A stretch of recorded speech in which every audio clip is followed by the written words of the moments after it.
before we begin, I would like to do a 6th Fetter exercise, since that is where we're at in the curriculum. So I would like for you to pick up a cup.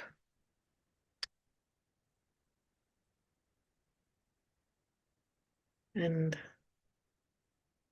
yeah, look at it, have a sip.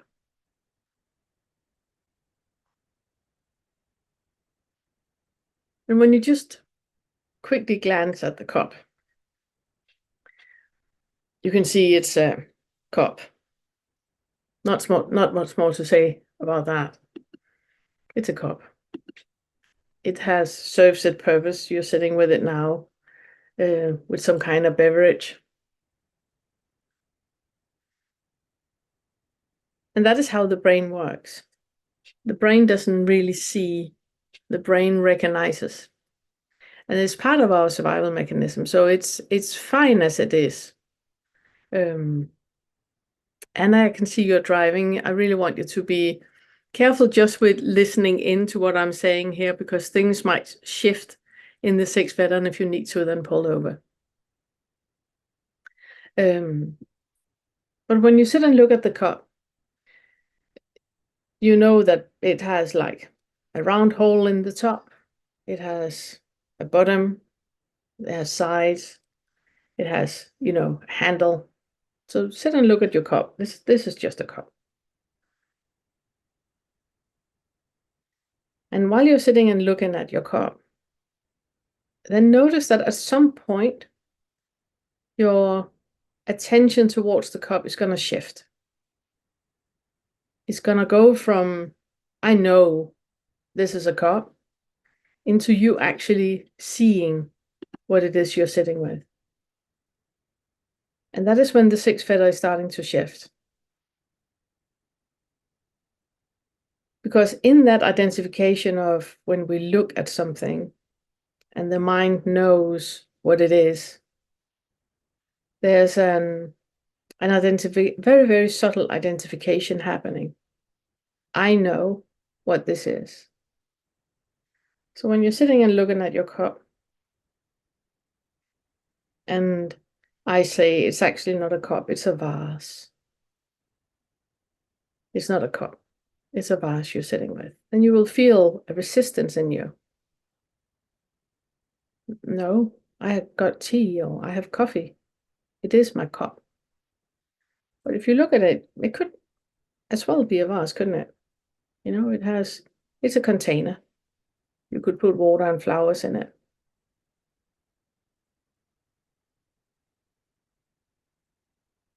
And if you go back to saying, and I'm now saying as well, okay, it's not a vase, it's a cup. Did you feel any sensation in the body? Because what happens when we align our assumptions is that 5th Fetter is calm. So when you look at it and I say, this is a cup, you feel, that's really nice. And when I say, no, it's actually a pencil holder, you're sitting and drinking tea or coffee or whatever out of a pencil holder, you can feel a very, very subtle dissonance in the body. It's like there's an uncomfortable sensation in the body. When I say, it's not a cup, that is not a cup, what are you sitting holding? I can see you. I can see you sitting and holding a pencil holder with tea in it. You can feel a very, very subtle, uncomfortable sensation around the solar plexus. That's the 5th Fetter. And with that comes a lot of identification. So can you be in a body where that discomfort is? Or do you still have it? Okay, I can say it's a pencil holder, but I know it's a cup. Or can you be in a body where it's just, oh yeah, I put tea or coffee in my pencil holder. That's right. And by that, dissolving the 5th Fetter. So when we talk about the 6th Fetter, there's a very, very subtle wanting things to be in a certain way. And there's a very, very subtle discomfort about things that we don't want in a certain way. So the 6th fetter can't fall until you set everyone and everything free to be as it is. Even if this you're sitting with is not a cup, it's a pencil holder. And if you haven't got any of those sensations, or you have muted yourself now and going like, yeah, okay, I see what she's saying. It's a pencil holder, it's a vase. I can see that. It could be used as that. And I say, that's amazing. It's a shoe. You're sitting with a shoe. You put tea or coffee in a shoe. Immediately you feel the 5th fetter again. No, this is ridiculous. It's not a shoe, it's a cup. Everybody knows this is a cup. There's no point in debating this. It is a cup. The only thing I'm doing is just tickling you about the 5th fetter. If you can't let this go and say this is a shoe and be fine in the world where this is a shoe, then you also struggle letting yourself go and being the way you are at this moment. You struggle with letting all the people go for them to be who they are at this moment, because you have an assumption about things being in a certain way. So the 6th fetter is the fun fetter. It's the party fetter. It's the one where we completely and utterly have fun with our assumptions. And all the time it's about you pulling up, looking from a 5th floor, and allowing things to be as they are. And if you struggle with it, then circle to the 2nd fetter. Deal what needs to be dealt with. You got all the material there. So circle to the 4th or the 5th fetter. Deal with all the things that needs to be dealt with there. The 6th fetter is a fun one. It's where things, they morph and change. So I would like for you to look at your teacup, pencil holder, shoe, vase you're sitting with, whatever you want to call it. And just look at it. Let's assume that I'm calling it freeze, I'm calling it a cup. We can all agree with that the opening on a cup is round, right? May I ask you to look at your cup? Is that round?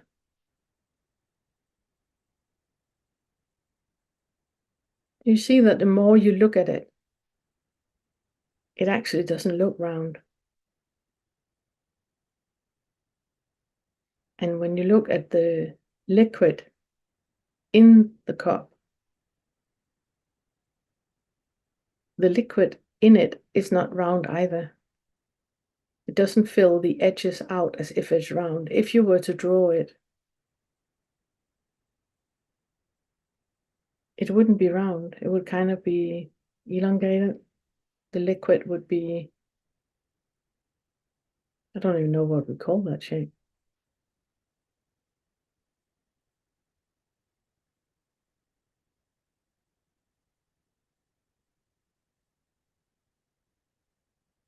And if you look at the liquid, you have an idea of the color of coffee or the color of tea. You know how you like it. And the color that it has, you can recognize the way you like your coffee or tea by the color. You see how much assumption is in it? If you now imagine that the liquid that's in the cup were green, bright neon green, would it taste the same?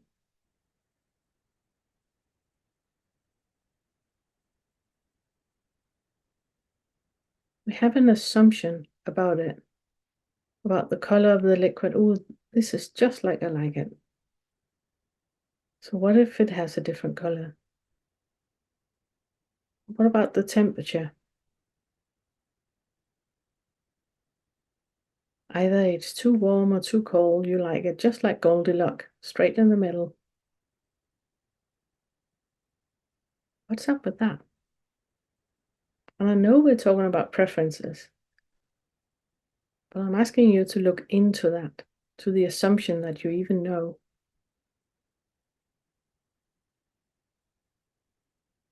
Okay, so I would like for you to really look at the cup. At the first glance, you would recognize it. If you're looking in the cupboard and your eyes fell on exactly that cup, you would know which cup it was. You see that there's a history with the cup. And that sense of history is what is giving us the illusion of time. And that is what is giving this particular cup a certain feel, because you're attaching all that history to it. You remember when you bought it, or when somebody gave it to you. You remember all the amazing cups of teas and coffees you've been had out of it. There's a full history in it.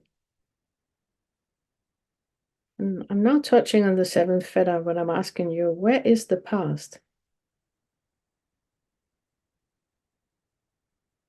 Where exactly is the past? It's in your mind. So now I would like for you to look at the cup and only use your senses.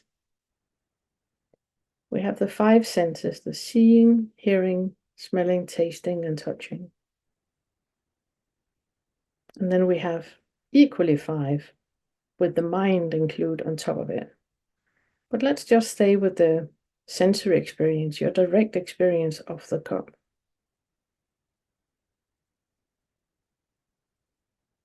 You might only be able to do this in glimpses, but every time you run back into the mind, see if you can get back to one of those 5 senses.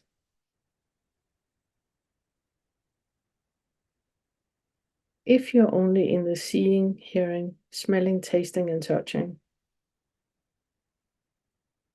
and you cannot attach any thought to what you're sitting with, do you see this could be a cup or a shoe or a dog or anything? Because there's no memory attached to it. There's no thoughts about it. It's just an experience right now.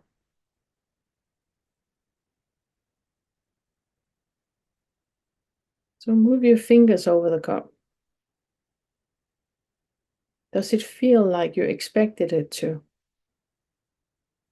If it does, then I would like for you to detach the thought about the cup and feel the cup as if it's the first time you're touching it. You have never touched one of these things before. And your full focus is in the feeling sense. So not the thoughts about what you feel, but just the feeling sense. How does the contact on the finger on the cup feel when you're stroking it? And do you see how you are creating a relationship with time again? 7th fetter. Relationship with time again. When one stroke doesn't feel like the next stroke. How would you know?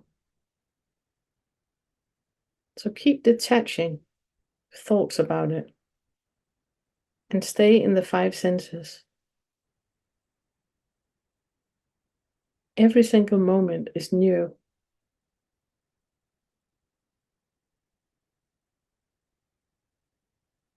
And now in a moment, I'm going to ask you to smell the liquid you have in the cup.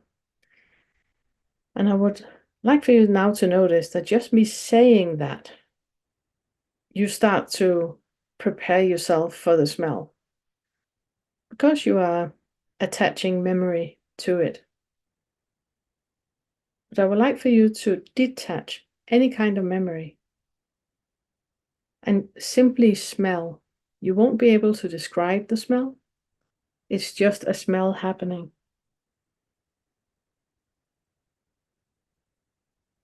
And the same when you smell it. You will have a 4-5 fetter experience with it. It's either like you expected, or it's not like you expected.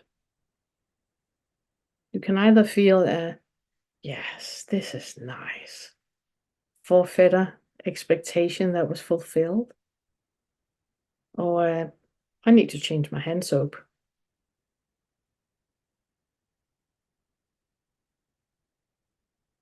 So can you detach all that and smell it completely new?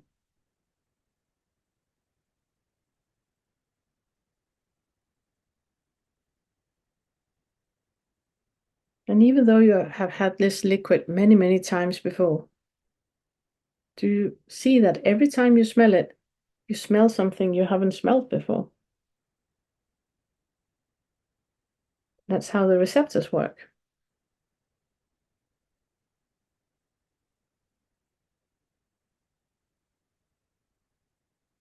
And let's try the tasting. Again, taste the liquid.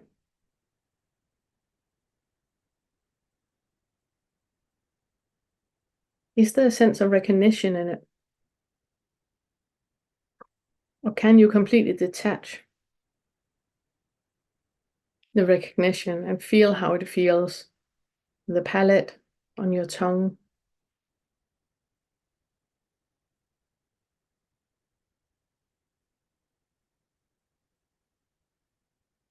Can you have a completely observant role where there's no like or dislike? It's just observing in the tasting sense.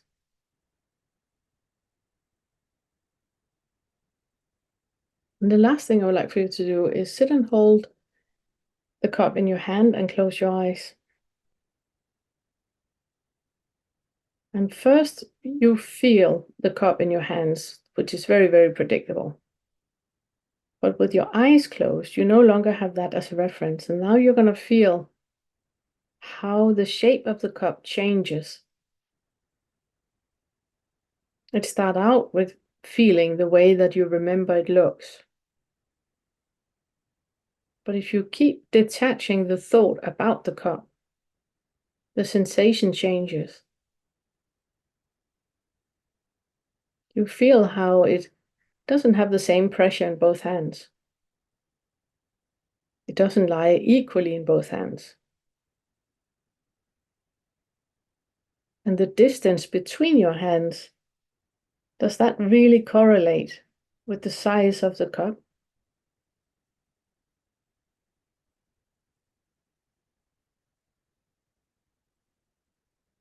And if you just sit and you keep hitting the reboot button, the refresh button on the mind, and it's just center experience, center experience, center experience, where you detach any thought of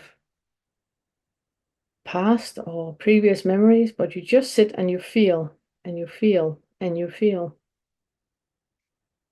What happens is that the pressure in your hands is going to change and the cup is going to dissolve.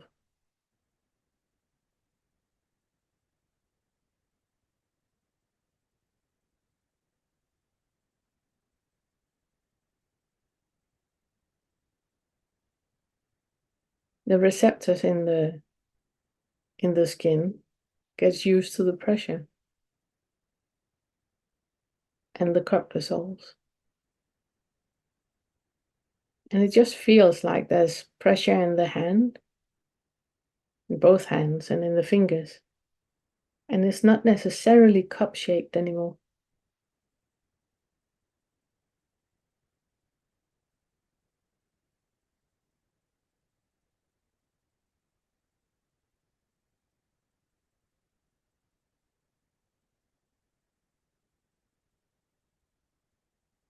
Very good. Take a deep breath in. And open your eyes again and make a cup by looking at it. And you can put the cup down. I would like for you to spend the next week with focusing and playing with the 6th fetter like this, what do you actually know is there? And what do you think you know is there? What do you actually experience in the senses, in the seeing, hearing, smelling, tasting, and touching? And what is in the thoughts about the senses? How much are you tying time, 7th fetter, into it? And how much is just present here, right now? And notice how that even that changes all the time. And as I said, this is the fun fetter. It can be really destabilizing. And especially if you're driving cars, really be, aware and alert. And if things start to change, when you're driving on the motorway and you suddenly notice that the cars are not coming closer, the cars are getting bigger, then it's time to pull over. Pull over and wait until things have normalized.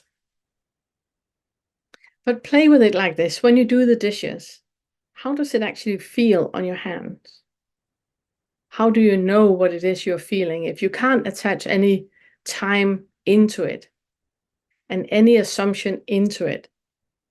Do you see that there's a huge difference between washing the glass now and now? Everything is a new experience all the time because the receptors are picking up differently all the time. And the 6th fetter is about noticing that.